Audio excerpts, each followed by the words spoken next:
Hello, this is a guy who likes fanfiction and is too lazy to read, so here is prints of the audio form. Check the description for the links to the author. Chapter 1, Prelude.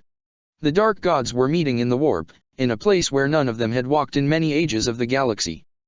They gathered in the ruins of what had once been a grand realm, but was now nothing more than the echoes of faded glories that had never been. They met in the monument of their greatest victory, a triumph so absolute there wasn't a single soul in the universe who knew it had even happened. Even the mightiest of their demonic choirs did not know about this place, and the gods themselves only remembered it when it was required that they do so. Cunning Tzeentch was the first to arrive, for it had been him who had called this meeting. He was a raging inferno the size of a world, a vortex of many-hued flames into which 1,000,000 faces could be glimpsed, screaming, and laughing and weeping and crying out one of the universe's secret for every million lies. The flames were shaped like a pillar, atop which stood a head similar in form to that of a bird, but with teeth made of broken minds and eyes that burned with all the images of a better world that had ever been dreamed by a genocidal tyrant. Then came Kern, in all his blood-soaked glory. He was clad in armor of brass and iron forged in the iconography of skulls, and his horned head was that of a wolf, teeth dripping with ichor. Weapons hung from his belt, an infinity of them, every tool of murder that had ever been created or ever would be, from the sharpened rock that had been used to bash in the skull of the first human murder victim to a bomb that had extinguished an entire sector during the War in Heavens. Kern's flesh was skinless, crimson, and raw, with white bone showing under the muscles. Nurgle, god of life and death, plague father and enemy of Tzeentch, was the next to huddle his enormous mass in. He was much like his disciples across a million worlds imagined him, bloated with fat, cancers and rot, a behemoth of greenish skin and yellow bones, bile flowing from tears in his belly. Great horns rose from his head, like those of a stag, but brittle and diseased, as if the slightest breeze could break them. A cloud of flies hovered above his head like a black halo, and he was gnawing on a piece of meat that had once been the ecosystem of an entire planet. Finally, Slaanesh, the Dark Prince of Excess, arrived, dancing and leaping over the ruins of a kingdom that had been dead long before the Eldars had dreamed their doom into existence, yet with which the profligate one still remembered warring eons ago. She was as beautiful and terrible as he ever was, a vision from the greatest and darkest dreams of every species that had ever known desire. He was the Lord of pain and pleasure, the great corrupter, and her sight would have broken the heart of any human, and any who beheld what it truly looked like would have had their soul shattered also, for it was more monstrous than any of its older siblings. The primordial pantheon of chaos met in the ruined kingdom of their dead, nameless brother that never was, and three of them looked upon Tzeentch, who had called them here, invoking accords and pacts that had been forged in the first days of the universe. This isn't what happened, of course. The dark gods do not speak with one another, because they do not speak at all, nor do they have bodies or appearances, and they certainly do not make pacts with one another, nor were they present at the beginning of the universe. They are creatures of madness and raw energy, primordial concepts of existence given names, meaning and agency by the dreams of mortals desperate to impose some form of order upon the unspeakable chaos that has dwelled at the heart of the Sea of Souls since the catastrophic ending of the War in Heavens, 60 million years ago. And yet, it still happened, and they still do and are all these things that cannot possibly be true, for every metaphor is made reality in the Empyrean, and the ruinous powers are still bound by what few laws of this dimension their very existence does not break. I thank you all for coming, said Tzeentch, and again, these weren't words that were exchanged, but rather concepts and information on a divine scale, yet it also was words, at the same time. Right now, our champion, Horus, has gathered all of his forces to him, and has begun his final advance toward Terra. There, as we have decided, he shall confront the anathema, and destroy his mortal body, condemning him to imprisonment within the throne of dust. The sacrificed king has already destroyed the anathema's plan to bend the webway to his purpose. Now, he will remove the possibility of the anathema coming up with a new way of denying us our ultimate victory by silencing him and binding him to Terra. And our champion will die in that confrontation, as was ordained as well, for Horus has proved that he will not willingly bend the knee to us and usher in our great triumph. He would seek to claim his father's crown for himself, and in his pride he would see the galaxy purged of life rather than allow us our final victory. That is why he will perish, and the long war shall begin as he breathes his last. That is our grand plan, the one we all agreed upon when we scattered the anathema's sons across the stars. There have been alterations to it made here and there, where our personal goals demanded it, but we have clung to this overarching design. But, my brothers, we have been deceived. The anathema has played us for fools. He knew of our plans to turn his sons against him, and he planned around us. With the anathema trapped in the throne of dust, our truce, such as it is, will be ended. We will turn upon each other, and for 10,000 years our followers will make war. All the while, the anathema will feed on the faith of his imperium, until the day the throne of dust finally breaks, succumbing to entropy and the terrible power coursing through it. On that day, our hordes will pour forth from our realm, mortals and immortals alike, and wage the final war for dominion over the galaxy, or so we thought. But, brothers, we have been deceived.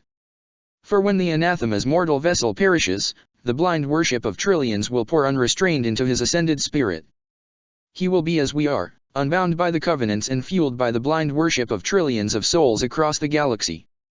Terra will burn in golden fire, and the eternal tyrant will rise with his legions of angels, transfiguring mankind into something beyond our ability to influence. As Tzeentch spoke, he sent images to the other dark gods, showing them what that future would look like.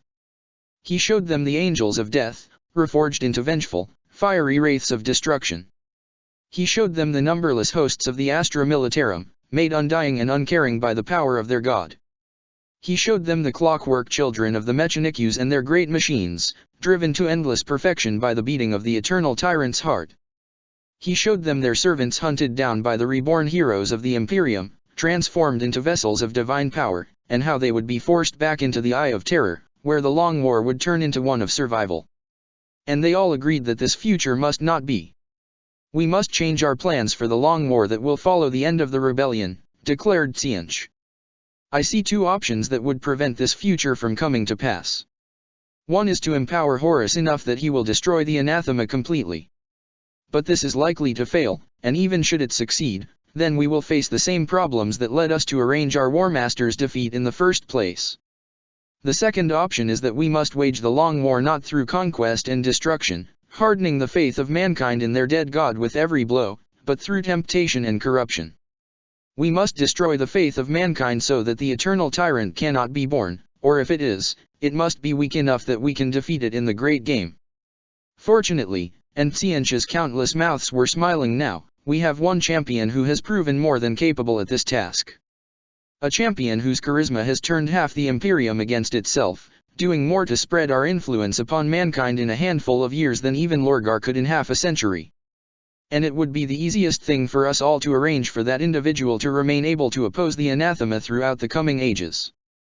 Do you see of whom I speak, my brothers?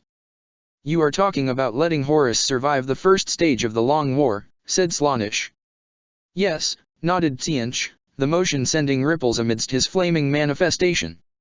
We will need to work together for this to go well. There are many factors at play that guarantee our sacrificed king will live up to his name.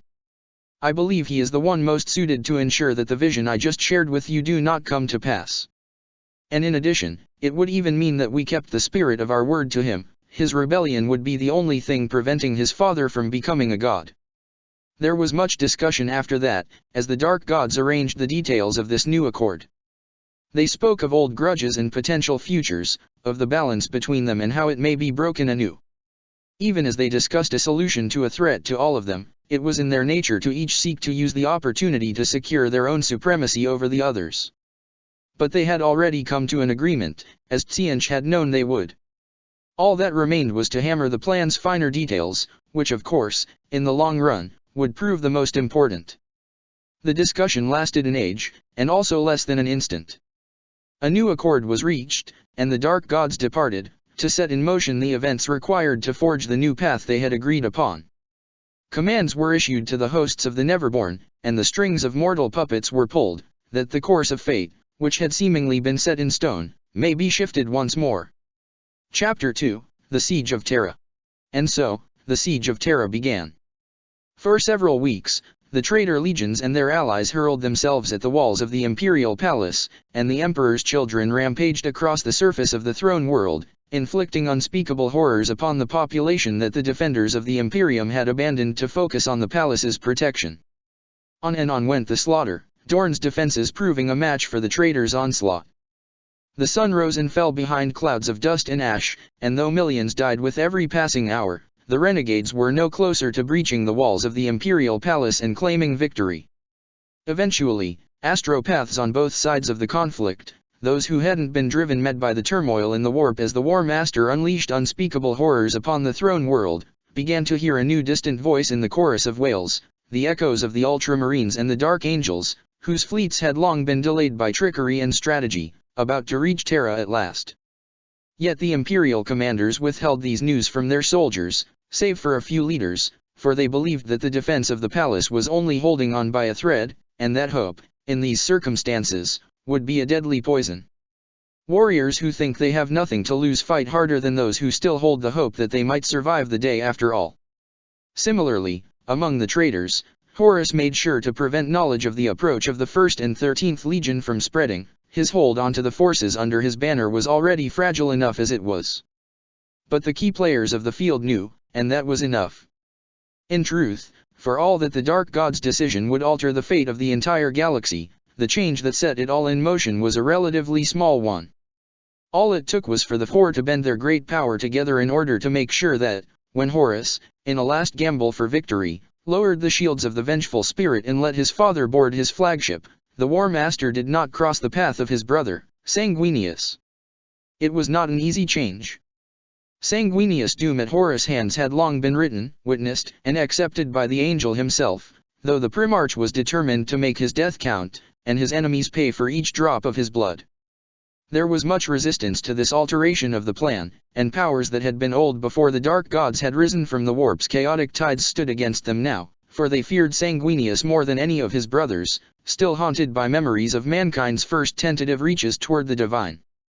The Dark Gods feared Sanguinius too, it was why they had gone to such lengths to corrupt him, and kill him when that had failed. But now they feared the golden shadow of the eternal tyrant more, and the old powers could not resist them for long. And so Sanguinius wandered the corridors of the vengeful spirit, seeking the bridge in his fated confrontation with his brother. But the ship's interior twisted and changed around him, turning him around, and all his power and will could not break him free. Sons of Horus were guided toward him, and he slaughtered them all, for despite the wounds he had sustained defeating the Daemon Ka-Banda, the angel was more than a match for any number of Astaroths. Even the gifts bestowed by the ruinous powers upon some of the most worthy, or most foolish, sons of the War Master were not enough. Only Horus could kill him, for the Dark Gods had not unwritten his demise at the hands of their champion, they had merely delayed it, pushed it back in the distant future. Even they did not know what the full consequences of such an act would be. Perhaps Kairos Fateweaver, the Oracle of Tsianch, knew, as it knew most things past and future. But since the gathering of the Four in the ruined palace of their unborn brother, all the Oracle had done was laugh in the court of its master, its two heads shrieking and gasping endlessly. While the angel was kept away from his doom by the machinations of the Dark Gods, the Emperor tore a path toward the bridge of the ship, seeking his treacherous progeny. Nothing the armies of the arch-traitor threw at him could hurt him, but one by one, the custodes and imperial fists who had accompanied him in the assault fell or were separated from him.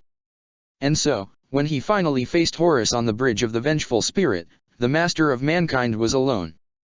What words they exchanged, if any, were lost to posterity. And what did words mean, after 7 years of a war that had set the galaxy ablaze and left trillions dead? In a single moment, the talon of Horus pierced through the Emperor's heart, and his sword cut through the War Master's armor and deep into his flesh.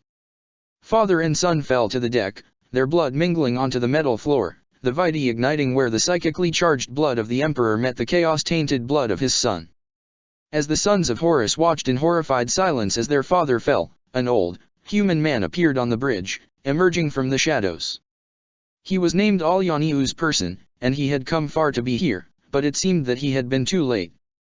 He could have struck Horus down there and then. The War Master was bleeding, unconscious, and person was far more dangerous than he appeared.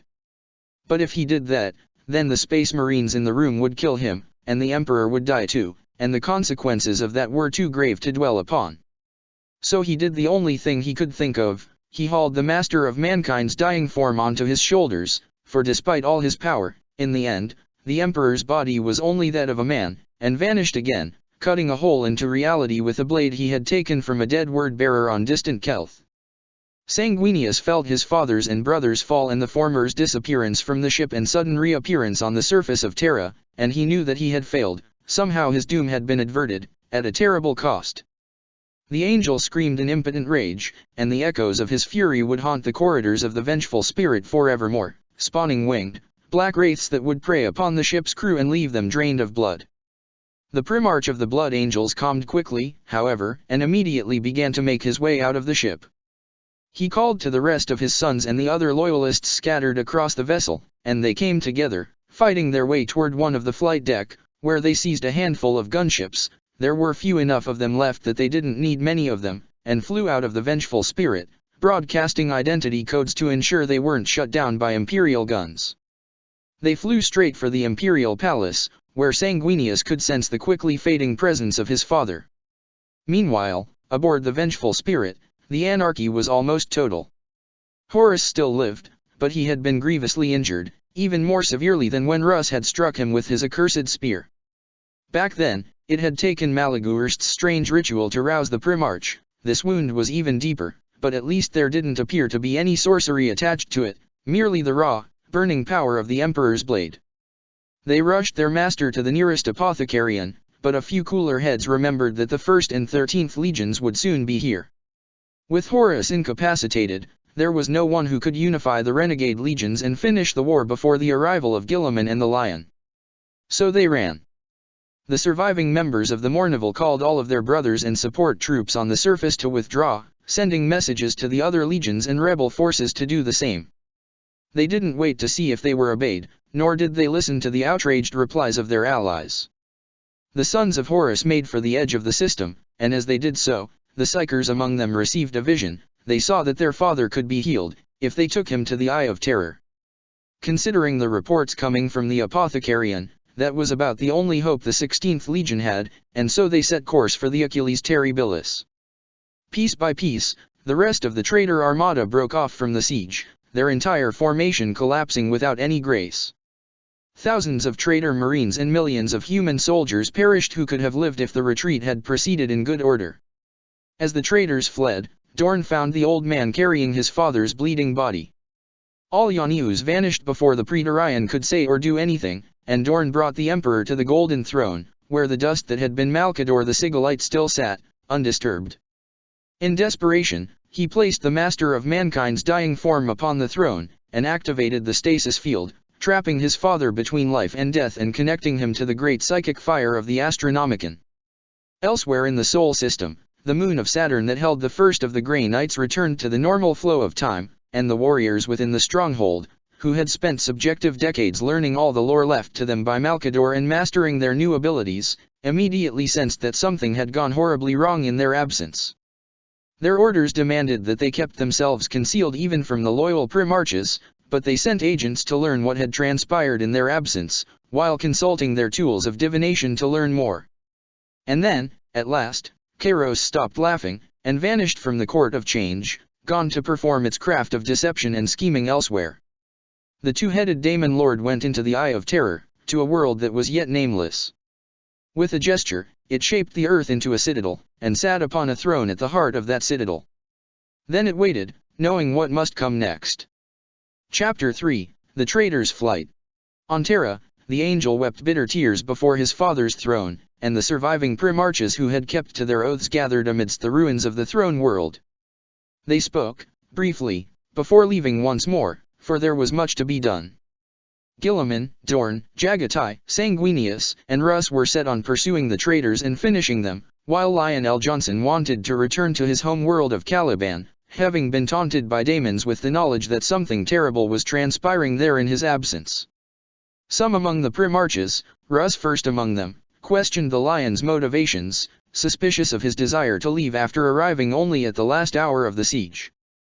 But Sanguinius and Guilliman appeased the Wolf King, telling him that they knew where Lionel Johnson and his Dark Angels had fought during the heresy, and that while they were sworn not to discuss it, for to do so would, inevitably, have led to the revelation of the shame that was the unremembered Empire, the First Legion's loyalty was not in question. At Sanguinius' demand, Fukin alone remained on Terra, to help rebuild the throne world as well as to guard against any new attack from the traitor legions. Those few salamanders who had survived the heresy rallied around their Primarch, rejoicing at the discovery of his resurrection, and put aside their weapons to become builders, for a time. Traumatized as they were by the depredations of the Emperor's children, the people of Terra were now terrified of the Space Marines, seeing them as inhuman giants with no care for the lives of mere mortals. Only the 18th Legion was regarded differently, thanks to its warriors' selfless acts of devotion and self-sacrifice during the siege. The charcoal-skinned, red-eyed sons of Nocturne were nearly as adored as the angel, Sanguinius himself, was, though the Primarch of the 9th Legion would be the first to argue that, unlike him, whom the Imperium loved for his beauty, Fukin and his sons had truly earned the respect and adoration of the Terrans. The Salamanders were determined not to show themselves unworthy of that faith, and set themselves to the task of rebuilding. While the loyal legions set upon their assigned tasks, aided by the remnants of the once mighty Imperial war machine, the traitor legions fled from the wrath of the Empire they had betrayed. Their flight was far from ordered, with Horus still suspended between life and death. The horde of the War Master broke apart, 1,000 warlords and more staking their claim upon the blood-soaked Imperium. Mortal, Astaroths, or other, these lords of war sought to build their own kingdom upon the ashes of the heresy.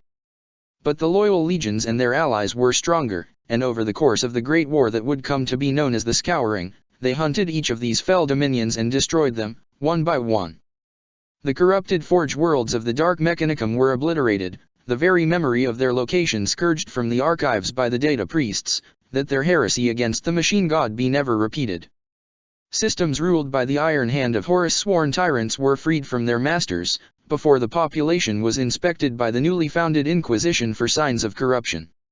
And the worlds that were truly lost, having succumbed to the pull of chaos and become infested with the Neverborn, were burned to ash and less than ash, banishing the daemons. Yet the true prey of the Space Marines was their own, treacherous brethren, who were also the ones who inflicted the greatest wounds upon the Imperium in those days of bitter, desperate fighting.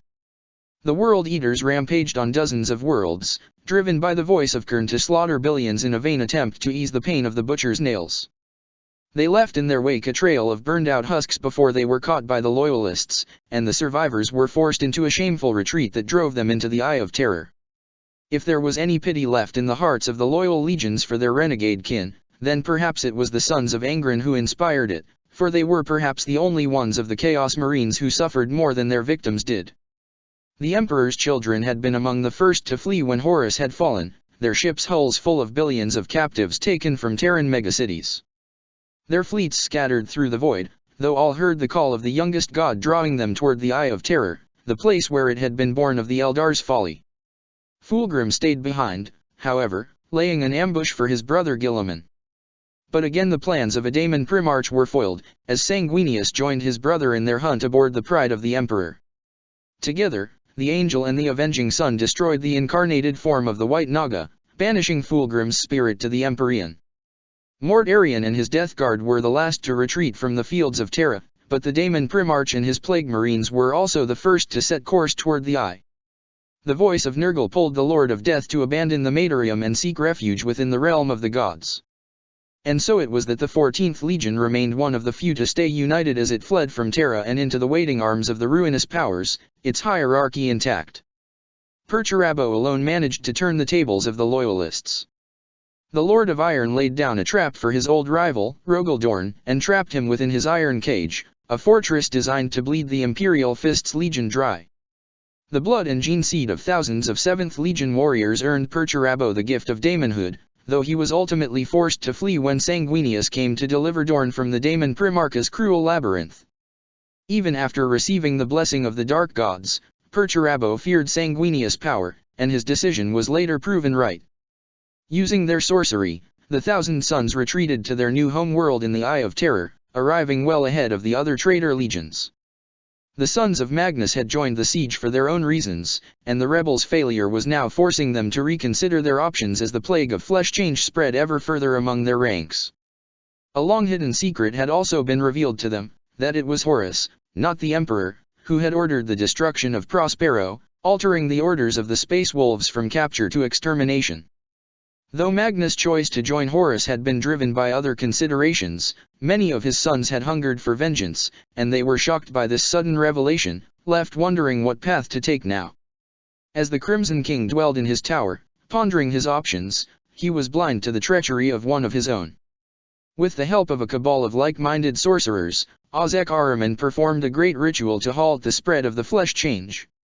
He succeeded, but the rubric, as the ritual came to be known, also destroyed the immense majority of the legion, turning the warriors without psychic powers into dust trapped within their armor, their spirit reduced to a mere spark that could be commanded by their still-living brothers.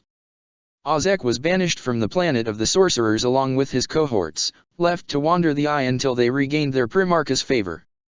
Chapter 4, Rebirth in the Eye of the Gods. Aboard the Vengeful Spirit, the sons of Horus were growing increasingly desperate. For the third time in the Legion's history, their Primarch was dying, and it seemed there was nothing they could do. Then the sorcerers came to their commanders, and told them that the Dark Gods had spoken to them. Horus would survive, if they brought him to their realm. Taking command of the Legion, First Captain Abaddon ordered that the course be set for the Eye of Terror. Entering the Eye was difficult, for the sons of Horus had never had the need to visit it, but they managed to survive its tides, though they had to force the navigators to pass through the Kadayan Gate. Once the tides receded, they found themselves orbiting a strange world, where the sorcerers told them something was waiting for them. The single structure on the planet was a citadel, which looked like something a child might have built out of sand after seeing a few strongholds but without understanding them. The sons of Horus brought their father to the fortress, its gates opening of their own accord as they approached. The deeper in they went, the more disturbing their surroundings became, as the normality of the fortress exterior started to reflect the madness of the realm in which the traitor Marines now dwelled. By the time they reached the throne room, where Kairos Fateweaver waited for them, the Astaroths were carrying their father's stasis sarcophagus through what seemed to be the inside of a living thing, with the walls pulsating in rhythm to distant heartbeats and gears of silver and bronze turning amidst the flesh. He wanted to scream, but he couldn't. He was frozen within a single moment of agony, the wound on his side burning through his very soul with the fire of his father's blade. There was no change in the pain, it never grew nor diminished, and he never grew used to it. He couldn't think, because his brain was suspended in stasis along with his body, but his soul still felt an eternity of pain. Finally, the pain receded, though it would never leave him completely. He opened his eyes, and saw a great two-headed humanoid bird tower above him, looking at him with malice and amusement in its black, beady eyes. There was blood dripping from its beaks, transhuman red. "Awaken, Prince of the Eye," said one of the heads. "It is time to claim your destiny." "Awaken, sacrificed king," said the other. "It is time to break the chains of your fate." Only 4 sons of Horus entered the throne room, carrying Horus' sarcophagus with them. For several hours, they remained secluded with the Daemon Lord, the warriors gathered outside growing more and more impatient. Then the gates opened, and Horus Lupercal strode out, flanked by only 2 of the 4 warriors who had carried him inside, Ezekiel Abaddon and Falcos Kibra. Of the 2 other warriors, there was no trace to be seen, any more than there was of Kairos. Horus had been healed, Kairos calling upon the power of chaos that still dwelled within the War Master to undo the damage inflicted by the Emperor's sword, or so it seemed at first. In truth, though Horus was up and walking, and seemed completely healed, the wound was still raw, threatening to tear open with every move. The Master of Mankind had struck Horus on his flank, opposite to where Russ had struck him with the spear given to him by their father months ago. That wound had nearly killed him, and this one had been a magnitude of order worse. Under his repaired armor, Horus was still bleeding, still in pain, though he made sure not to show it to his sons. They left the false fortress, which collapsed right after they exited it. There Horus addressed his sons, who had all come down to the Daemon world, awaiting news of their father. Their great rebellion, for which they had thrown away everything they had ever been and believed in, had failed. Now more than ever, they needed the first Primarch to speak to them, to tell them what they would do in this strange realm where they now found themselves. Thousands of legionaries stood at attention, roaring their joy as their Primarch emerged from the fortress, seemingly restored. In one hand, Horus held Worldbreaker, while the other was clad in the talon of Horus, still red with the Emperor's own vitae. The War Master raised the claws up for all to see the bloody evidence of his deeds, and began to speak. He told them of how he had faced his father aboard the Vengeful Spirit, how he had been struck down at the same time he had dealt a mortal blow to the tyrant, and how he had been healed by the interventions of the warp-dwelling powers with which they had allied themselves against the false emperor. He told them how they could not return to the galaxy right now. His loyalist brothers, blind to their father's true nature, would destroy them if they did. They needed to rebuild first, here in this realm where the Imperials could not follow. Though the rebels had been defeated, they had achieved their primary goal, the great cause for which they had turned against the Emperor in the first place. The self-proclaimed master of mankind was dead, and his plans to enslave humanity in order to achieve godhood were dust. He reminded them of how, when he had first made the choice to rebel, he had asked them what they would be willing to sacrifice to accomplish that goal. Horus spoke of the wonders they would find and create, of the glory they would earn in the Eye, where the slaves of the false emperor could not pursue them. He exposed to them his vision of a new empire, built free from the shackles of the false emperor and his councils of petty bureaucrats. Let the leaderless Imperium believe them dead, or imprisoned within the madness of the Eye. Here they would rebuild, prepare, and when the time was right they would return to the galaxy and take the remains of the Imperium for their own. It would be a long and difficult journey, and there was no doubt that they would face many trials on the way, but the War Master promised to his sons that in the end, they would prevail.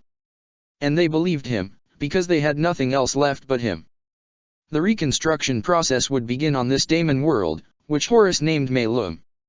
There the sons of Horus built their great stronghold, Lupercalia, upon the very site of the false fortress where their Primarch had been healed. They experimented with the strange properties of the daemon world, discovering that a strong will could reshape its surroundings as it pleased, and no will was stronger than that of Horus. The War Master imposed his will upon Melum, creating a large river flowing from the heart of Lupercalia that could be used as water sources, though even Horus will could not create clean water outright, and it had to be filtered and purified before being fit for consumption. Lesser strongholds were built as the sons of Horus tightened their hold on the planet, each the domain of an officer of the Legion. The tech priests of the Dark Mechanicum aboard the 16th Legion's fleet explored the system, discovering several areas rich in mineral resources, which they immediately set about exploiting in order to repair the battered ships of their Astaroth's masters. Space stations and orbital docks were constructed around Melum, while small flotillas were sent out to explore the Eye of Terror and locate the resources required to build the new empire. Horus gave another task to these warbands. They were to find if any of their allies had also made it to the Eye, and establish contact so that the great army that had laid siege to Terra might be forged anew. Chapter 5, The Battle of Scalathrax. News eventually reached Melum that forces from other legions had been discovered. Elements of the 3rd and 12th legions had been sighted by the exploring warbands, wandering the outer regions of the Eye. It was difficult to get precise numbers, but the scouts were confident that thousands of legionaries had arrived in the Eye, scattered by the currents of the warp. Immediately, Horus left Melum aboard the Vengeful Spirit, seeking to bring these wandering warriors under his banner. The growing domain of the sons of Horus was left in the care of Abaddon, Horus' most trusted son. It would later transpire that the War Master had departed not a moment too soon, for when he found the Emperor's children and the World Eaters, they were on the verge of doing what the Imperium had failed to accomplish, destroying each other for good. After arriving in the Eye, the forces of both legions had slowly coalesced together, and had finally met in a system with a single world, one afflicted by violent nocturnal storms that not even space marines could survive. That world had been named Scalathrax by Karn, 8th captain of the 12th Legion and equerry to Angron, who was said to have died on Terra only to be resurrected by the god of war as the World Eaters left reality and entered the Eye of Terror. The reunion of the two legions had been extremely tense, for though few warriors understood it yet, the Emperor's children and the World Eaters belonged to opposing ruinous powers, and the contempt that had always existed between them was now simmering into hate. The Lord Commander Eidolon, who led the Emperor's children in Fulgrim's absence, had called for parley, and Karn had accepted, proposing that the leaders of both hosts meet on the planet's surface. Eidolon had intended to send an emissary rather than meet Karn in person. However, the 8th captain saw through his intent, and made the Lord Commander's presence a condition to the discussion. Amused that the brute had been able to anticipate him, Eidolon had accepted, though he had asked in return that Karn only bring with him a far smaller escort than the one Eidolon would travel to Skalathrax with. Karn, seemingly uncaring of the disrespect of the offer, had agreed. "This is madness. You cannot mean to do this, Karn. I have 50 warriors at my side. What do you have?" "A handful of blood-crazed barbarians. I have my axe. I have my fists. I have the nails. That is more than enough." From the meeting of Karn and Eidolon. The meeting degenerated into a slaughter, with Eidolon and Karn being the only ones to walk away from it alive. This was no small feat for the World Eaters, given that they had been outnumbered 10-1 at the meeting, and that the Lord Commander had brought one of his pet daemons with him, a fiend known as Hedonarch and quite highly placed in the Dark Prince's choirs. Yet Karn, wielding the axe Child, had slaughtered the guards and entourage of Eidolon before forcing the Lord Commander to flee for his life, though of course Eidolon told a different story to his men. The war began while the two lords were still in their transports, as the fleets activated the weapon arrays that had been kept dormant during the meeting as a gesture of good faith. With the crews of both legions still adapting their training to the impossible physics of the Eye of Terror, the war had to be taken planet-side.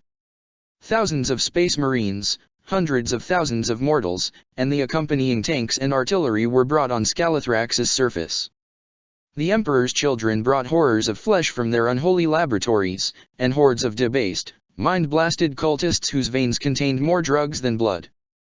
The sands of Skalathrax ran red, until the sun began to set, and the storms came, the temperature plummeting far below the point of freezing water.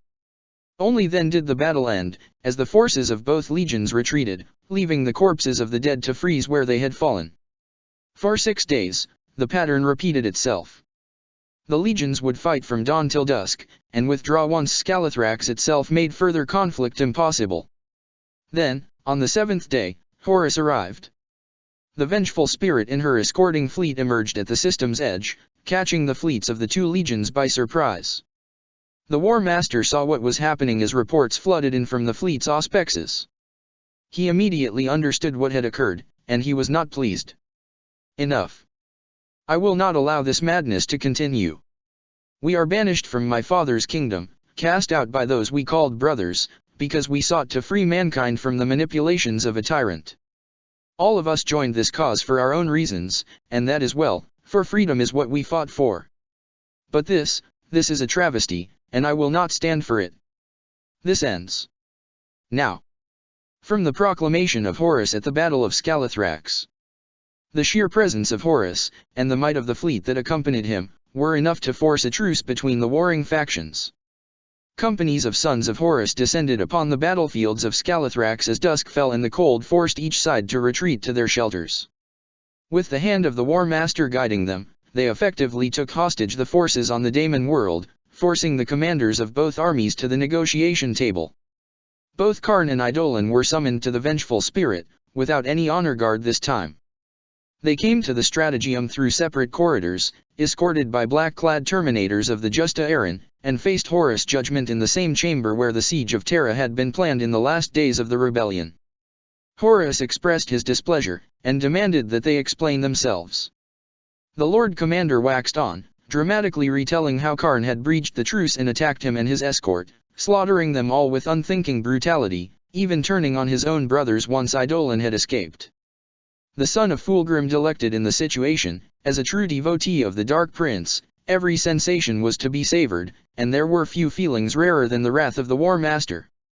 Eventually, his tale came to an end, and Horus asked Karn to tell his side of the story, that he may weigh their testimonies with the evidence his legion's investigators had already gathered. For several seconds, Karn remained silent. Then he drew Child, and leapt at Horus, the weapon raised, its dragon's teeth roaring with a thirst for blood it shared with its wielder. He moved with speed beyond mere transhuman abilities, but was still no match for Horus' reflexes. The War Master struck with World Breaker, the mace catching the World Eater mid-jump and sending him flying across the room. Most Astaroths would have been dead, but Karn rose, facing Horus in his anger. For a few seconds, the two of them stared at one another, with Eidolon witnessing the scene with bated breath. Then, Karn turned and fled, killing every son of Horus in his way before taking a gunship to the closest 12th Legion vessel and forcing its captain to depart Scalathrax while the confusion was still reigning. In hindsight, it became clear that Karn's flight had been facilitated by one of the ruinous powers. No matter how deadly the World Eater champion might be, escaping the vengeful spirit alone was something even Malkador's hand-picked agents hadn't been able to do during the rebellion.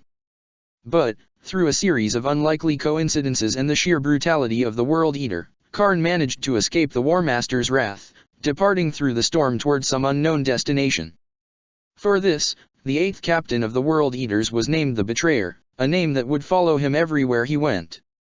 But Karn still had the favor of the Blood God, and many would seek to manipulate him to kill their enemies for them in the years to come, though more often than not, they ended up dead by his hand as well. Some would claim that Karn had actually died on Terra, at the hands of the defenders of the Imperial Palace, and that his apparent resurrection had been a daemon's trick, nothing more than a disguised possession of a dead body.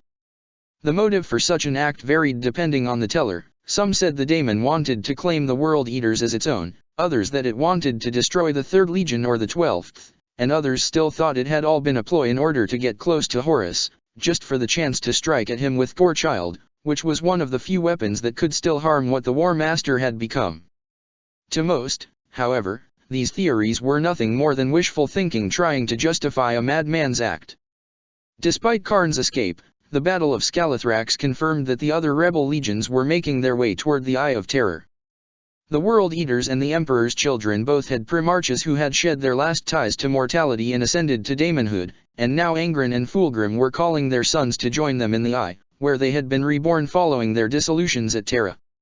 Though the hatred between the two legions was strong, Horus managed to force them both to follow his command for the time being by offering them the one thing they all desired, a chance to be reunited with their Primarchs. Horus was, after all, the War Master of Chaos, chosen by the ruinous powers to bring down the false Emperor. Grudgingly, and with the vengeful spirit between them, the World Eaters and Emperor's children accompanied Horus back to the dominion of the 16th Legion.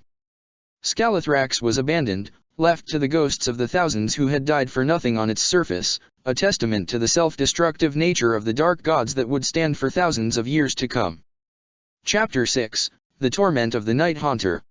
Though most traitor legions fled to the Eye of Terror in the wake of their defeat at Terra, the Night Lords did not, at least, not immediately. Apart from the Alpha Legion, the Night Lords were the only legion following Horus who had not wholly embraced chaos, though that was more due to a lack of proper leadership for the ruinous powers to influence and manipulate than to any moral fiber the child killers of Nostramo may possess. Of all the traitor legions, the 8th had long been the most feared and despised, long before the War Master had raised the banner of rebellion. Scattered across the galaxy at the end of the Thruma's crusade and their Primarch's disappearance, the Night Lords had no unified chain of command. Only a portion of the Legion had taken part in the siege of Terra, led by warlords who sought the glory of burning the throne world, or had thought to earn the War Master's favor by adding their forces to his. And when Horus fell at the Emperor's blade, they were all too quick to abandon the fight, retreating from the solar system. Fleeing from the retribution of the Imperials, these Night Lords eventually came together on Tsigwal Sa, which had once served as their stronghold during the heresy. There they found their missing Primarch, Konrad Curze, waiting for them after his long absence, which had caused many of his sons to believe him dead.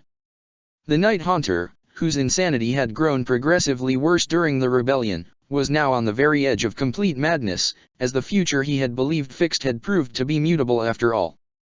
Sanguinius hadn't died on the vengeful spirit as both Konrad and the Angel had thought, had known he would, and the fragile edifice of justifications and twisted beliefs used by the Primarch to avoid facing the full extent of his sins was collapsing. Despite their father's manifest instability and the doubts many of them had expressed about his leadership in the past, like broken dogs returning to an abusive master, the Night Lords once more bent the knee to their gene-sire. News of Curze's reappearance spread, and the scattered forces of the 8th Legion gathered at Tsigwal Sa, leaving trails of traumatized worlds in their wake. There, in a brief moment of clarity, Curze commanded that his legion immediately leave for the Eye of Terror. There, he told his sons, they would find Horus Lupercal, and the War Master would give him the answers he needed to decide on the Legion's future course. With the Primarch's sanity still fluctuating wildly and the first Captain Savator missing, Overall command of the Night Lords fell to a newly reunited Chiroptera.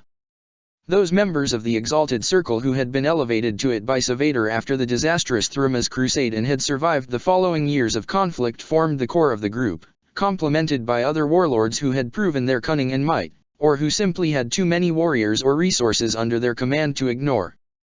Bound by the will of the Night Haunter, the Chiroptera made preparations for the Night Lords to abandon Sigwilsa and follow the rest of the traitor legions to the Eye. Konrad Curze entered the Eye at the head of a fleet of tens of thousands of legionaries, which was perhaps the largest single military force in the entire Eye of Terror, due to the dispersion of the other traitor legions. Only the Sons of Horus under the War Master could match the number of Astaroths in the Night Haunter's Great Armada. But those numbers counted for little against the dangers of the Eye. Here, in the grave birth of Slaanesh, reality was shaped by the sins and hidden desires of the living and the dead, and Konrad Curze's spirit blazed very bright indeed, though it was a pale and baleful light. The moment the 8th Legion entered the Eye, it was beset by the manifestations of its Primarch's nightmares, abominable things spawned from his broken psyche. The Night Lords fought, led by their captains and lords, while the Primarch remained aboard his flagship, battling against the powers, the self-doubt and self-hatred that would see him and his legion destroyed. Eventually, the nightmares relented, and the 8th Legion found itself near a world orbiting a black, lightless star, that nonetheless radiated a baleful heat upon the Daemon world. Upon that world were vast mountains of black mineral, which was bitterly familiar to the scanners of the 8th Legion, adamantium, an entire world worth of it, far more than there had ever been on the Legion's lost home world of Nostramo. Though the planet was cold and devoid of life, it was not uninhabited. Millions of pale humanoids wandered amidst the obsidian mountains, the souls of every criminal the 8th Legion had ever slain, condemned to be reborn in a cruel unlife, their previous lives half remembered, fit only to torment them with the knowledge that they had once been alive. A great number of these damned souls came from Nostramo, the world that the Night Lords had destroyed at the command of their Primarch, watching it burn and crack apart under the focused fire of their fleet. There were many more from all the worlds the 8th Legion had brought to compliance and butchered during the rebellion, but out of all those the Night Lords had slaughtered, less than 1 in 100 had been judged corrupt enough to be dragged from the Empyrean and cast upon this Daemon world. As the Chiroptera wondered about the strangeness of this world, Konrad Curze emerged from his isolation. His cursed sight had granted him a vision. This unholy world held the key to his fate, if he would but descend upon it. At his command, the Night Lords descended upon the Daemon world en masse, thousands of midnight-clad legionaries falling from the warp-torn heavens. The damned ran from them in terror, remembering the image of the bat-winged skull even through the shroud that laid upon their minds. For now, the Night Lords did not pursue, they followed their lord as he walked amidst the ragged, sharp edges of adamantium, seeking something, not knowing what. Eventually, deep within a valley bordered by high, black peaks, Konrad found the entrance to a cave. He bade his warriors wait for him outside, and descended into the heart of the Daemon world. What he found there, none but the dark gods know, but when he returned, he was transfigured. And no. Yes. It cannot be. It is. It must. It has always been. But, vindication is a lie. Give in. Let go, Konrad. Let go of your regrets. Let go of your weakness. Become what you know you must be. Ah, triple A.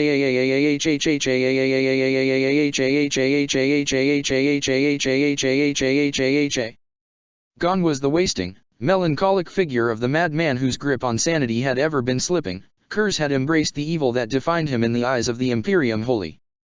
His hands were dripping in some black ichor that burned through the adamantium as it dripped. His skeletal thin body was overflowing with the energies of the warp, and for the first time he felt that the visions granted to him by his second sight were clear. He now knew what awaited him, what he had always been fated to, an eternity of judgment, punishing those who had sinned, and every soul in the galaxy was guilty in the eyes of the reforged Night Haunter. He could see his future and that of his sons, and it was glorious. His warriors, upon seeing him emerge from the cave, fell to their knees, shouting their devotion to their king of the night, and Curze bathed in their worship, and smiled. It was the first time he had ever done so in response to his sons displaying their love and fear of him. Perhaps that should have been a warning to the Night Lords of what was to come. The Night Haunter named this world Kurlasium, which in Nostrumon meant resurrection, and set his sons to the task of bringing punishment to the damned that inhabited it. They set to their work with great enthusiasm, for the cruelty that had been their hallmark during the Great Crusade and the heresy that had followed had only grown since their entry into the realm of the dark gods. And the damned, while already dead, were incredibly resilient, able to withstand punishment that would have killed 100 men before finally dissolving into mewling ectoplasm, all trace of their former identity erased by the tortures they had endured. Soon, it was discovered that the damned, when tortured, produced a strange, crimson liquid, akin to blood but imbued with strange energies. Drinking that liquid provided a living being, be they mortal or asteroutes, with a rush of sensation and strength, as well as healing wounds and serving as nourishment, the only sustenance that could be harvested on the cold, lifeless rock that was Kerlasium.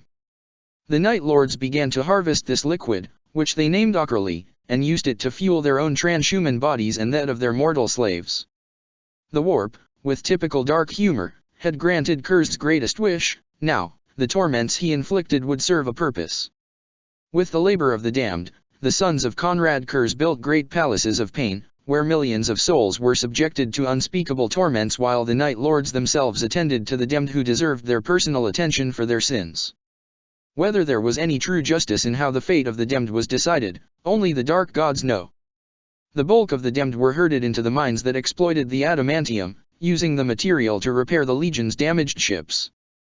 The favored mortals of the Night Lords were allowed to build cities among the priceless black stone, protected from the depredations of their most degenerate masters by those who retained a modicum, if not of honor or compassion, then pragmatism. Under the leadership of Jo Sahal, Talon Master and first captain of the Legion, those few warriors clinging to their sanity and the prospect of the long war built a kingdom under the endless night. They traded the spoils of industry to the torturer clans, in exchange for the essence they needed to sustain themselves and their servants. Kurz built his own palace at the center of this kingdom, and the greatest monsters among the rest of his sons came to visit him and pay tribute, forcing the faithful of the Long War to witness firsthand the corruption that was seeping into their legion, a corruption that originated from their primarch, who had in the eye become at last what he had always threatened to be. Yet their loyalty to the Night Haunter remained unshakable, whether by devotion or dread. In time, Horus came to Kerlasium, drawn by the echoes of the Night Lord's atrocities.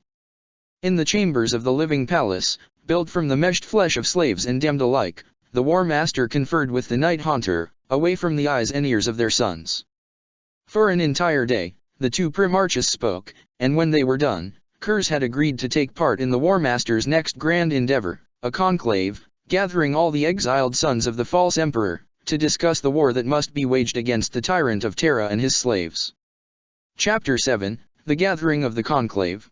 After having learned that Kurz had arrived to the Eye and made contact with him, Horus began to plan for a great gathering of his brothers, in order to rebuild the alliance that had nearly destroyed the Imperium and ushered in a new age for mankind. Horus knew that Magnus must already be there. The Thousand Sons had been the first to make their lair in the Eye after Prospero's destruction, and their sorcery would have made their retreat after the defeat of Terra quicker than that of any other legion. There had been no sign of Magnus' children since the siege, but the War Master knew that they must be there. There was nowhere else for them to go, and after surviving the burning and the rebellion, Horus very much doubted there existed anything that could truly destroy the 15th Legion once and for all. He also knew that his brother Lorgar had fled to the Eye after he had humiliated and banished him from the war effort at Olaner, due to his feeble attempt at killing Horus and replacing him as leader of the rebellion.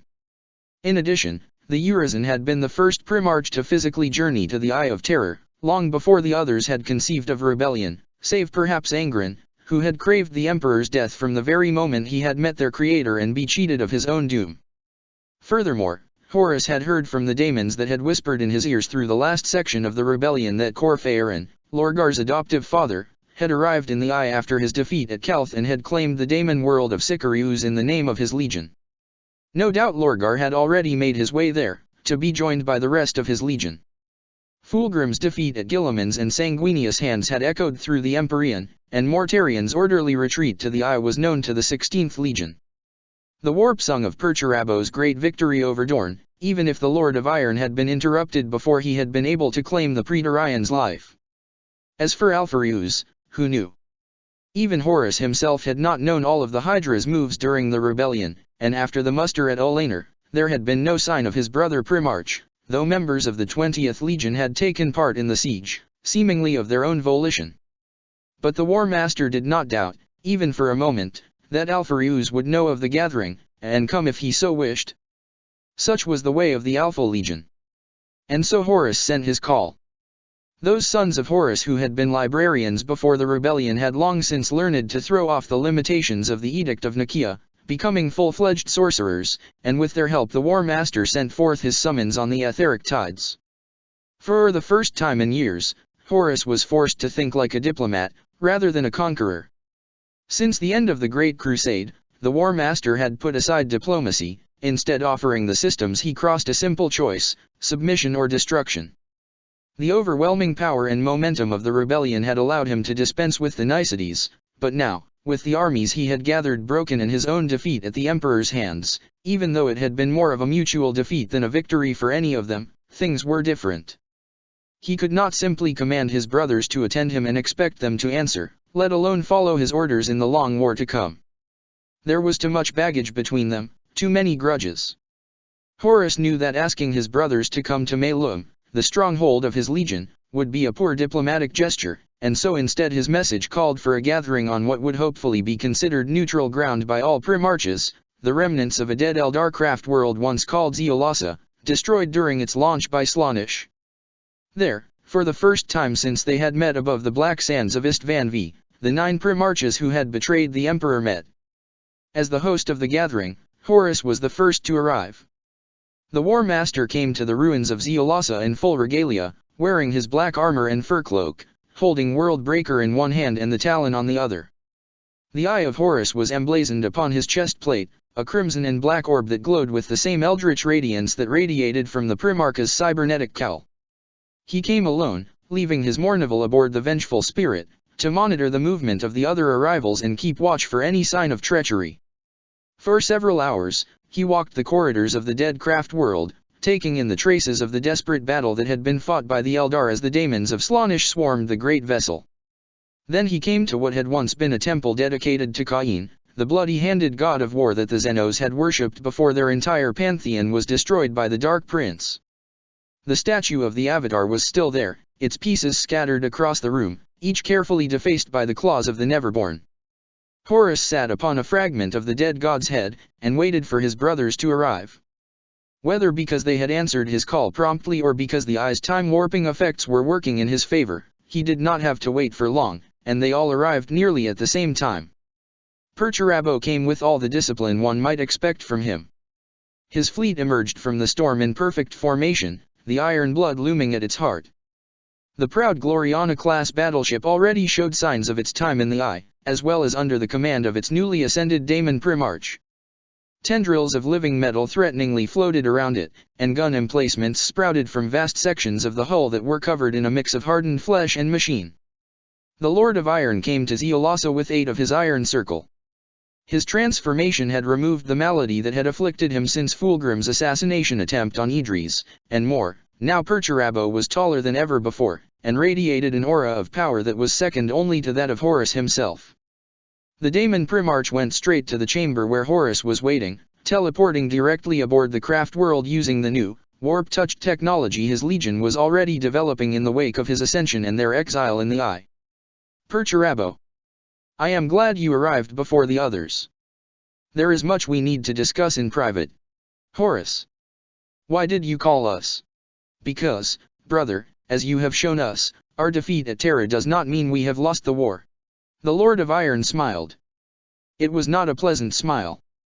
It promised destruction and ruin, the annihilation of worlds and the drowning of hope in cold, unfeeling tyranny. I am listening. When the Night Lords arrived, the very warp parted before them, recoiling from the madness of Konrad Curze. The 8th Legion had come in force from Kurlasium. Thousands of legionaries from the Tormentor faction had flocked to their Primarch, while the Long War loyalists had once again been tasked with ensuring the actual transportation of the Night Haunter.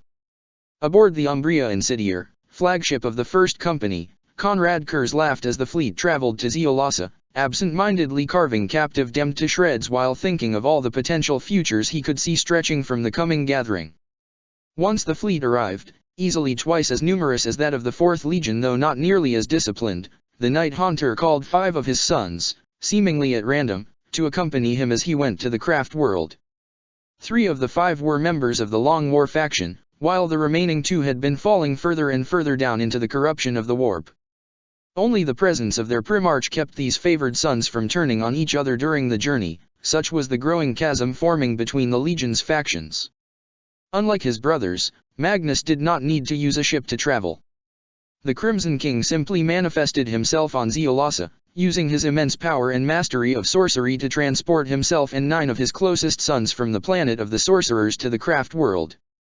Each of the 9,000 sons were powerful sorcerers, chosen from among the few who had survived the disastrous rubric of Ahriman with their minds intact.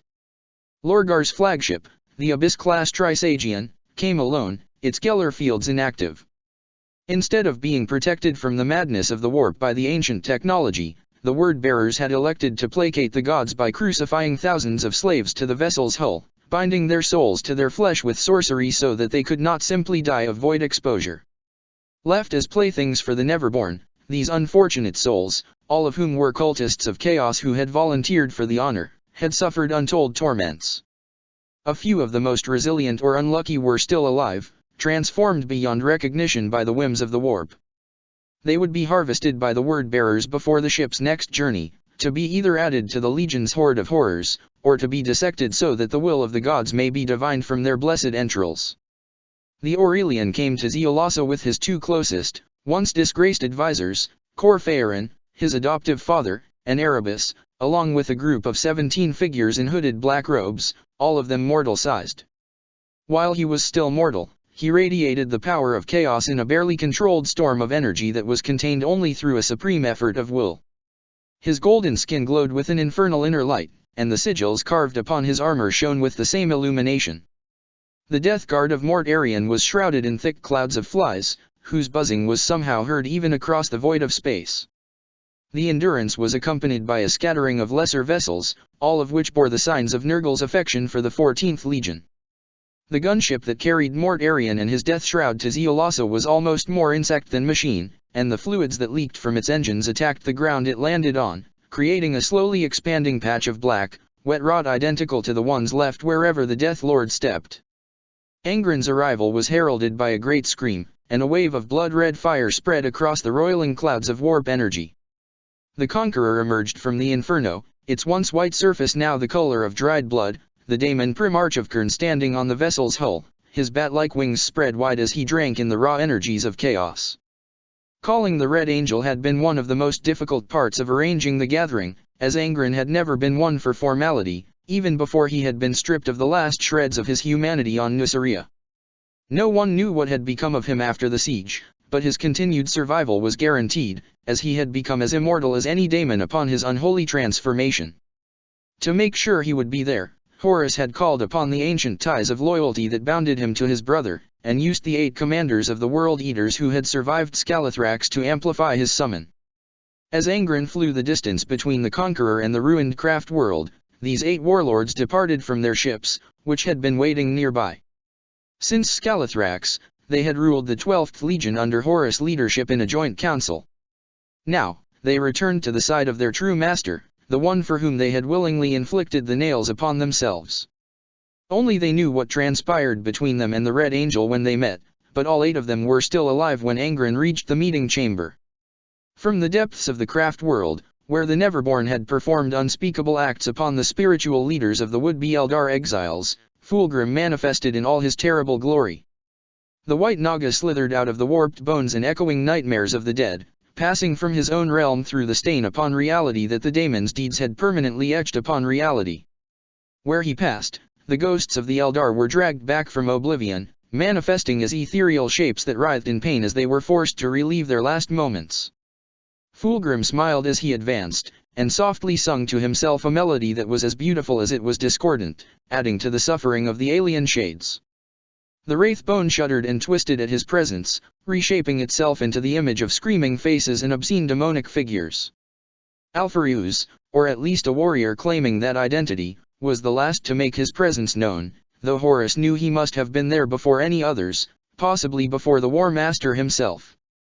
The Lord of the Hydra simply emerged from behind a broken pillar once all the other Primarchs were gathered, taking his place among them as if he had always been there.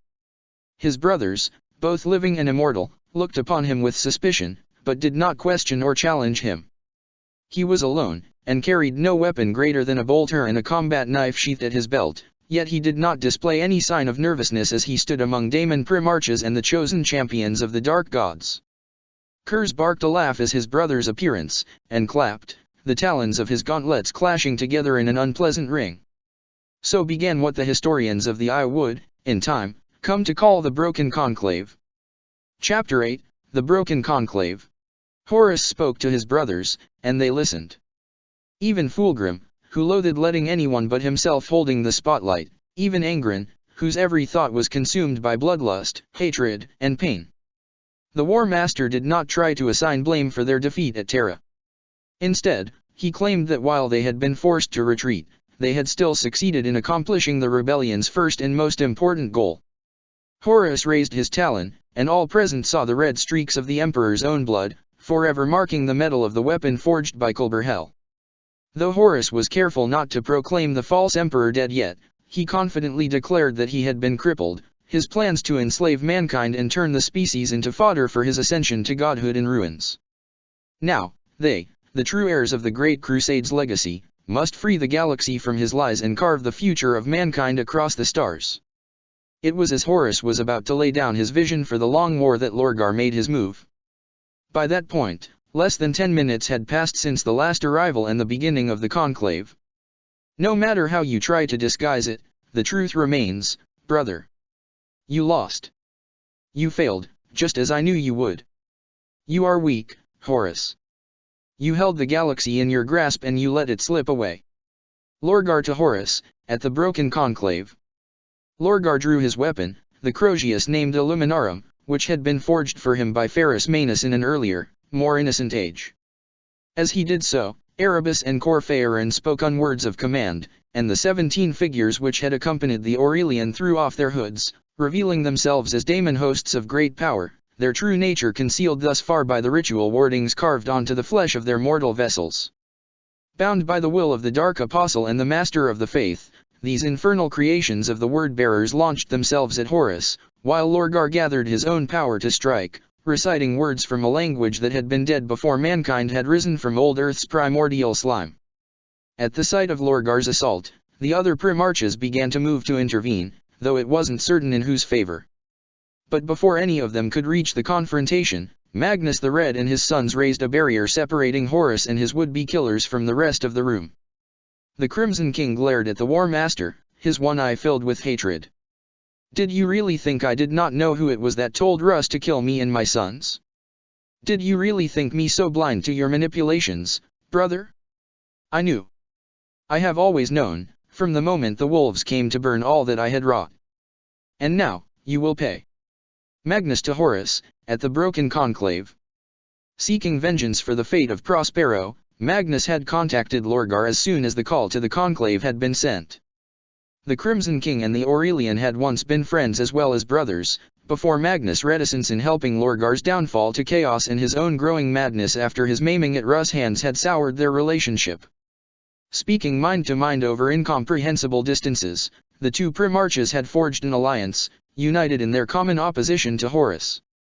Both of them wanted the War Master dead, and the conclave was their best shot at eliminating him. Even as Horus fought off the daemon hosts, he could see his hopes of uniting the traitor legions under his leadership once more turn to dust in the corner of his eyes. The divisive nature of chaos was reasserting itself now that Lorgar had broken the truce. Enraged by the use of sorcery, Angren lost what little control he had, and launched himself at the Crimson King.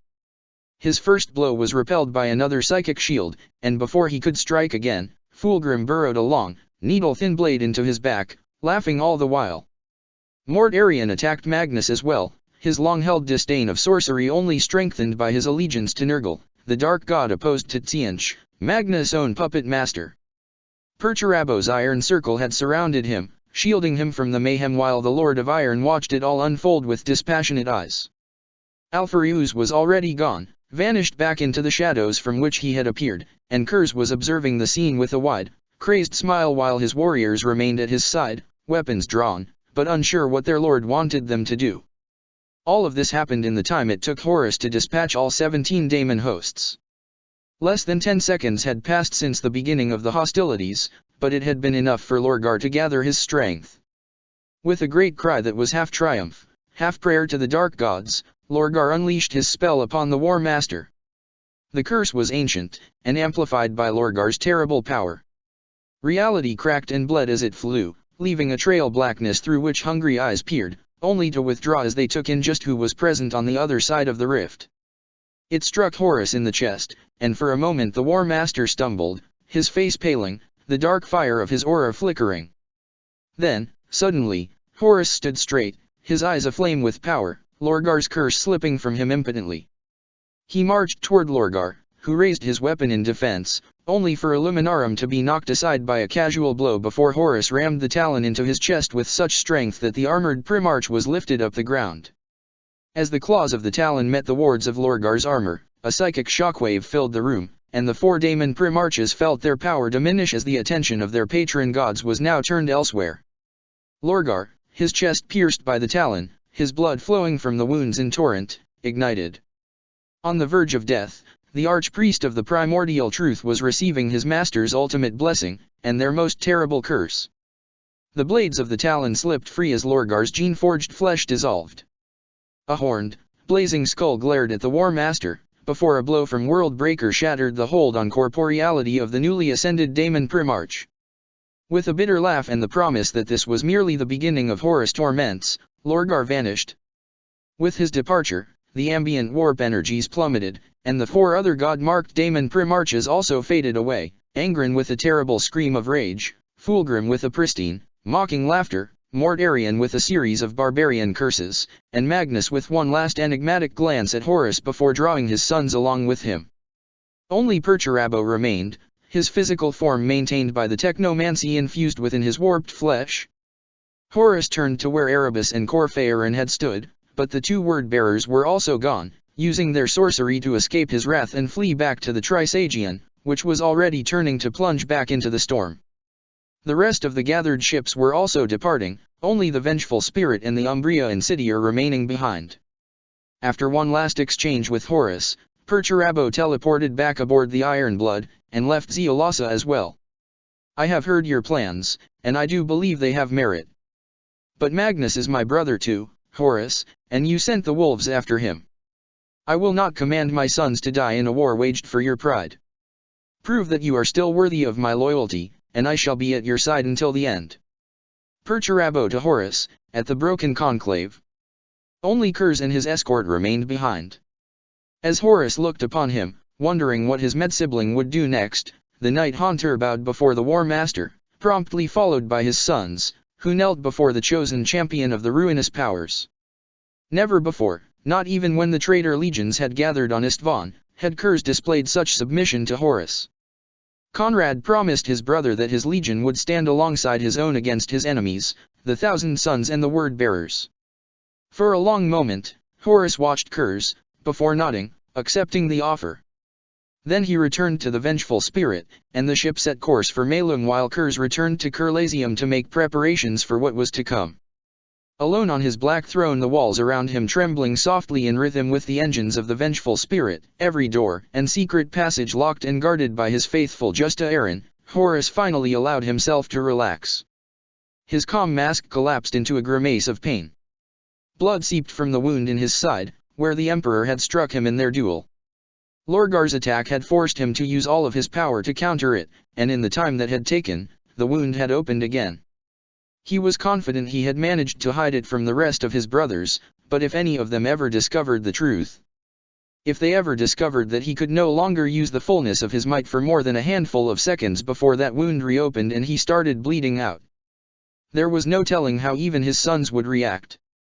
He could no longer take risks like the Conclave had been. For now, all his brothers had seen was that he was still as strong as ever. Even Lorgar, with his cowardly ambush and the help of Magnus, had not been able to take him down. But he could not fight on the front lines of this new war, lest his condition be exposed. Instead of a warrior king, he needed to be a general, guiding his troops and only taking to the field in controlled conditions. He would triumph, no matter what. He would cast his father down, and rule over mankind. The defeat at the siege, his wound, Lorgar's, and Magna's petulant rebellion, those were not but setbacks. No matter what obstacles fate placed in his way, victory would be his. And so began the Legion Wars. Chapter 9, The Crimson Ascendancy.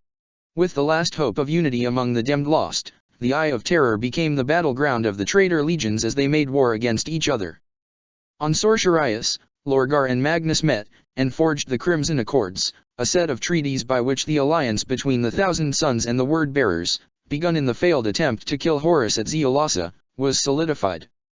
As part of this alliance, each legion sent an ambassador to the other's home world.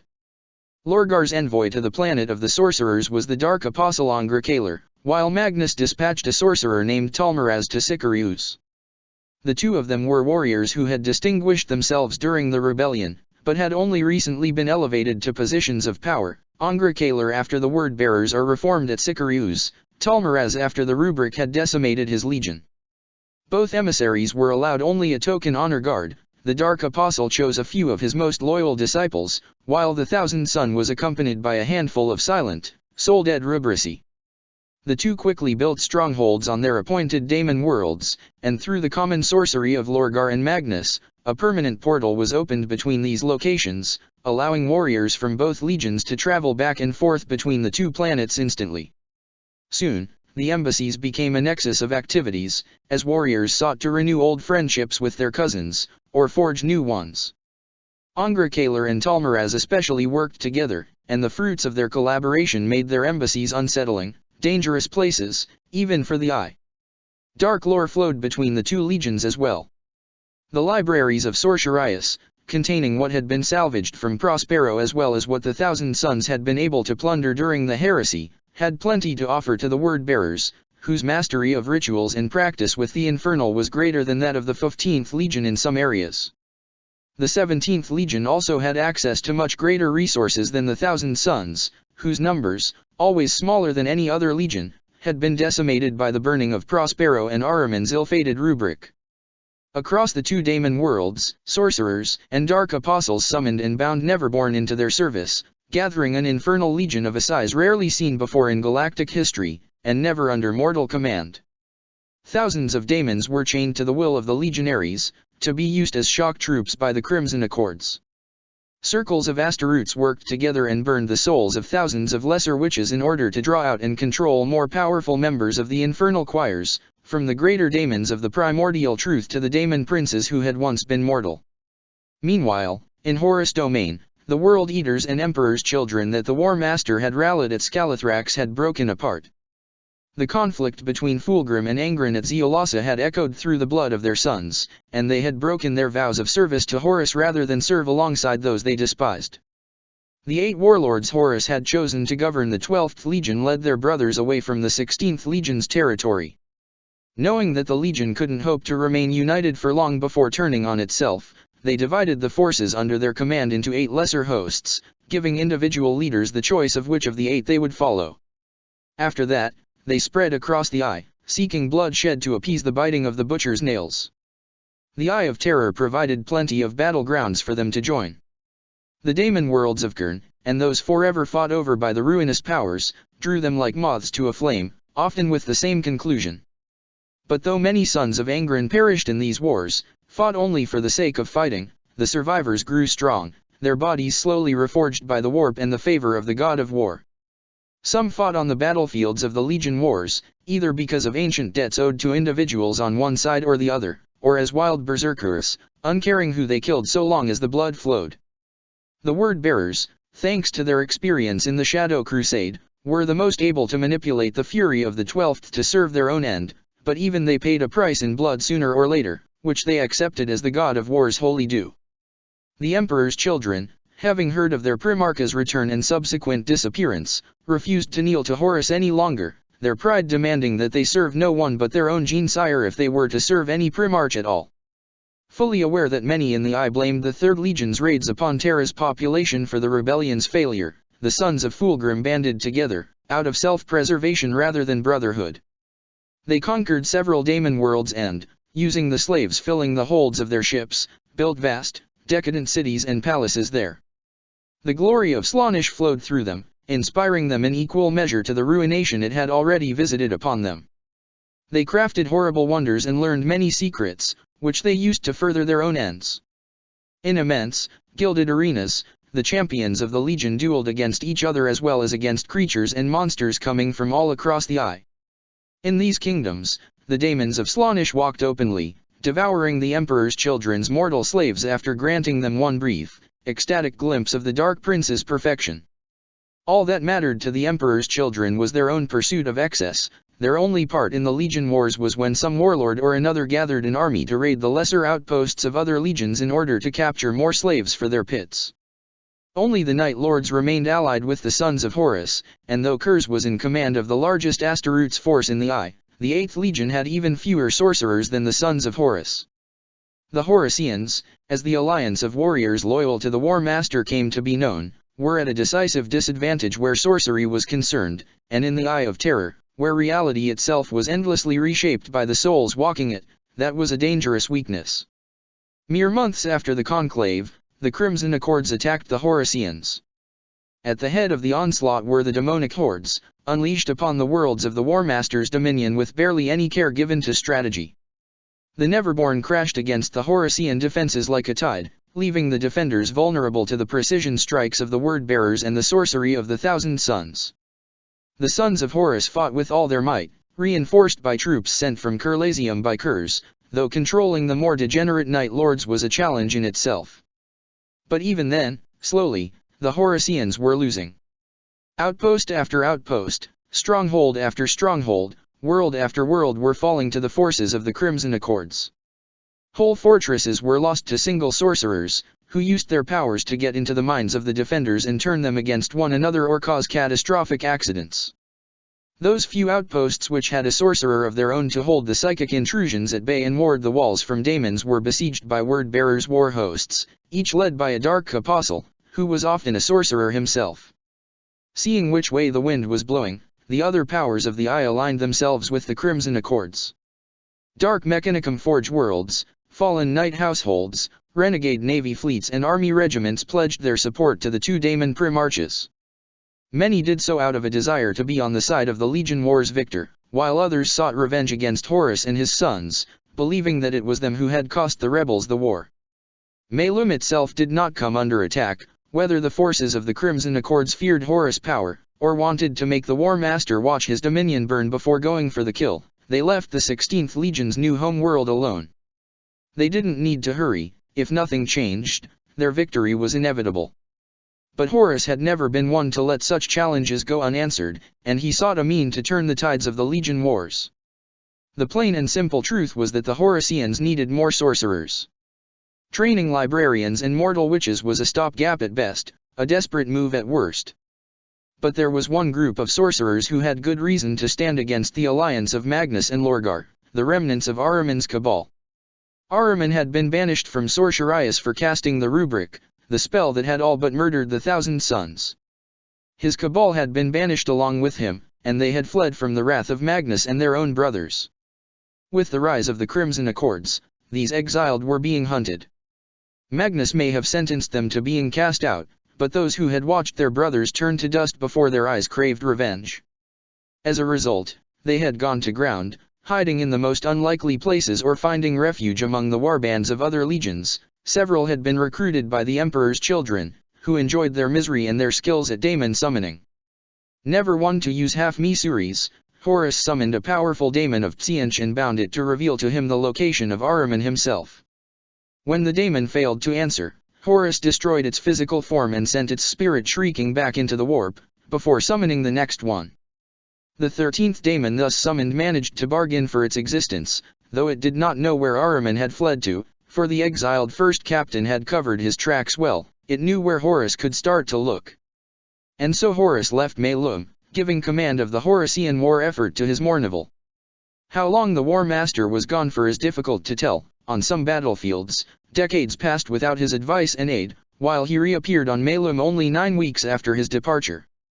As the Primarch walked out of a rift in reality and into his throne room, at his side stood Ozek Ahriman. "You were the one who sent the wolves to kill us all. Why would I ever follow you? What price would convince you, Ozek?" The exile laughed bitterly. "Can you restore Prospero? Can you unmake the rubric? Can you remove the curse of the flesh change without it killing my legion?" Horus smiled. Whatever Horus offered to or threatened Ahriman with, the exile accepted the War Master's offer.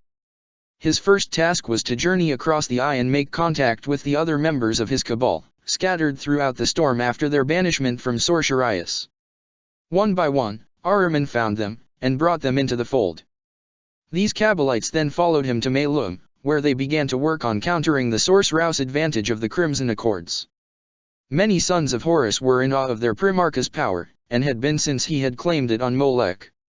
They remembered the awesome displays of his might that he had performed during the rebellion, and now, with enemies of the Legion pressing in, they sought to emulate him by taking in the power of the warp within themselves. With the help of the Cabalites, thousands of them walked into the fires of the Empyrean, and those who emerged were transformed into Second-born, granted increased strength and resilience by the daemons now sharing their flesh. Despite the losses incurred in such transformations, these possessed Marines proved a boon to the sons of Horus, capable of fighting the demonic hordes of the Crimson Accords on equal ground. Between the recruitment of Ahriman's Cabalites and this influx of Second-born, the imminent defeat that had loomed over the Horusians was banished. But the advantage in the Legion Wars was still very much on Lorgar's and Magnus' side. Chapter 10, Fallen Angels in Hell. While the Legion Wars raged inside the Eye of Terror, history continued beyond its borders. On Caliban, Lionel Johnson found his own foster father Luther leading a rebellion against the Imperium, along with all of the Dark Angels who had been left to guard the First Legion's home world. In the ensuing confrontation, the planet itself was destroyed, and Luther's followers were scattered by the warp energies unleashed. The fallen who had been fighting planetside were separated and cast across time and space, while those who had been manning the ships in defense of Luther's vision found themselves thrown deep into the Empyrean, emerging from the madness of the realms of chaos only to find themselves in the Eye of Terror. These ships, and the thousands of legionaries aboard them, did not arrive in a unified manner.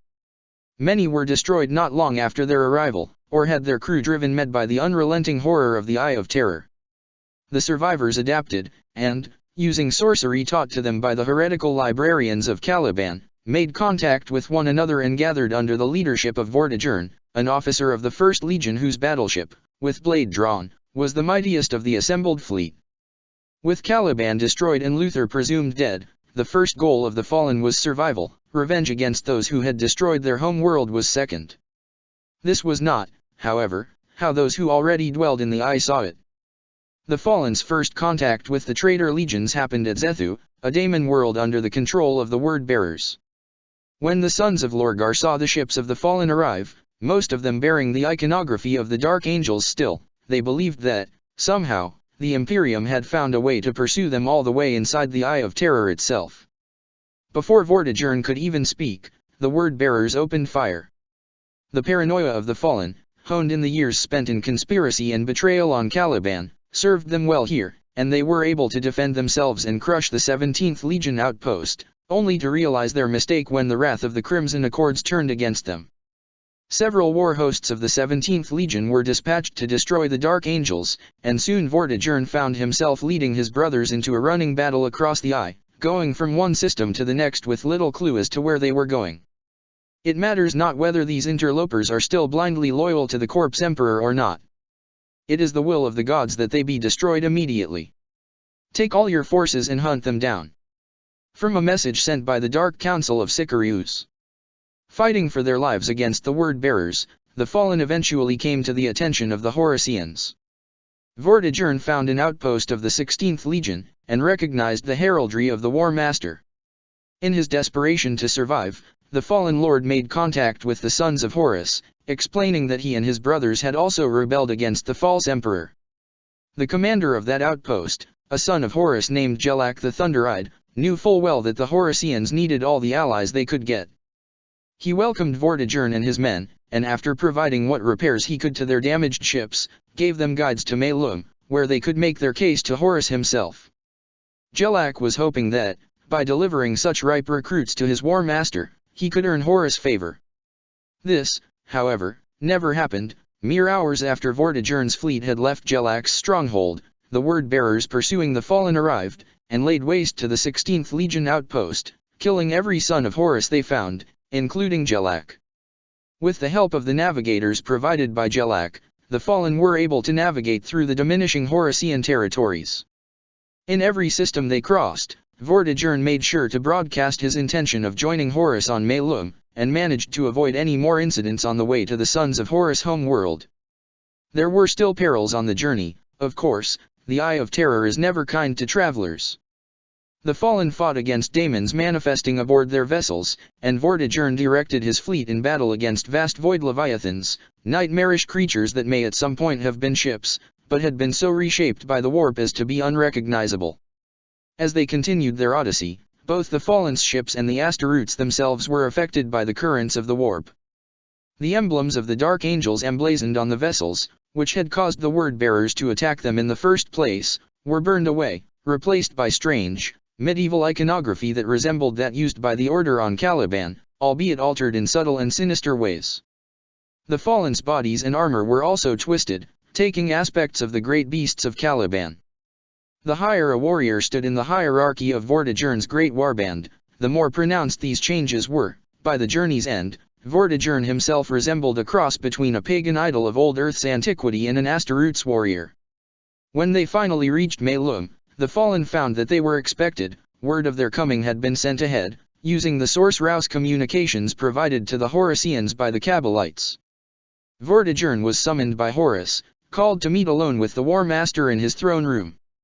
Seeing the strength of Melum's defenses, the fallen lord obeyed, giving orders to his warriors to keep trying to ingratiate themselves with the Horusians, even if he should not survive his audience with the War Master.